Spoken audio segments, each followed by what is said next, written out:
Greetings. With a population of 27, Holtdaler now has influence also in this open hex, this one. And because of that, the income he has from that will be D20 plus 3 food by default. Because he found a resource in the hill hex, he now also has a D6 times 5 silver piece income from that. This is wealth generated within the settlement. And you can also assume that a little bit of it will be traded with others. So by now his treasury is 176 gold and 12 silver. His population is 27 and this is his income. Because he only has a little hamlet, he only has enough storage capacity to store 2 food resources. But it's a hamlet, so it doesn't really need food resources to survive at all. This open hex is adjacent to 3 hexes that have not been cleared. Naturally, Thistle will take some of his hirelings and spend time to clear those hexes to avoid having an invasion or a random encounter for the people working there. He started out by clearing this hill hex, and then this open hex, and finally this bog hex. And when he has cleared them, he will no longer need to worry about random encounters for the people working in this hex. None of these hexes were reclaimed by the wild in month 2. In month 3 he does a terrible job and even loses one individual from his population. One of them just moves away. In the 4th month, this bug hex is reclaimed by the wild creatures of Thistle, and Thistle has to go on adventure again and clear it yet again. He only needs 2 days a week to administer his realm, and because he's also the steward of his own hamlet, he needs to spend a total of 3 days a week. So he has time to go clear some hexes as well. Yet again he did a terrible job, but he spent some gold to increase his population, to make the hamlet more attractive, and he did roll very high on his incomes. So he still made some money, and there was no revolt, thankfully. I keep rolling a critical failure for his administration skills, and also now he has to spend time to clear this hex, so yet again he has to go on an adventure. And of course he brings his hirelings, and they help him clear that hex.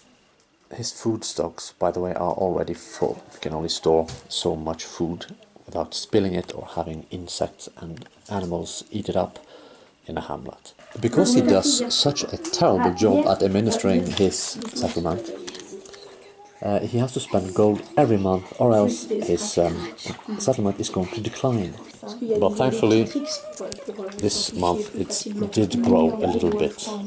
Finally, he does a good job administering his hamlet, but he still spends 1 gold to attract more settlers to his settlement. By month 6, it's still a hamlet. Month 7. Because his population is now 45, he can now also influence this open hex at the cost of 20 and 20 each. But now he pretty much have to clear those hexes too, and of course he sets out to do that. Because he entered a bug hex, he of course had to check for disease. Holtdaler is now a village, so it changes status to a village. He can now store more food, and hopefully it will keep growing.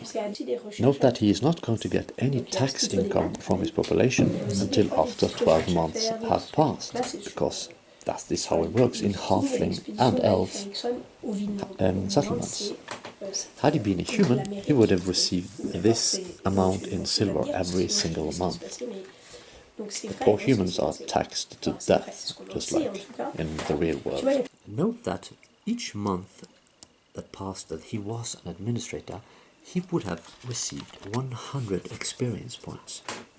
And also, each month that passed, he would also receive 100 experience points for each hex of his round that remained peaceful. So the first few months, 100. The next month, 200. And from then on, 300 experience points. Because Thistle, Greenbottle, cleared the hexes around his settlement and influenced hexes, he never experienced any invasions or random encounters for his population. Had he not done that, or had he been unable to do that, it would have, of course, been a completely different story. As you can tell from this, some adventures will come automatically. You will have to clear hexes or maybe fight off invasions, and this is all done using dice. And that concludes this little video where I have shown you how you can grow your settlement and how you can have an income from it. As you might have noticed, I did not include expenses for hirelings in this record. And frankly, it's because I haven't actually calculated how many hirelings he has. I should do that. Maybe I will make a video about that the next time.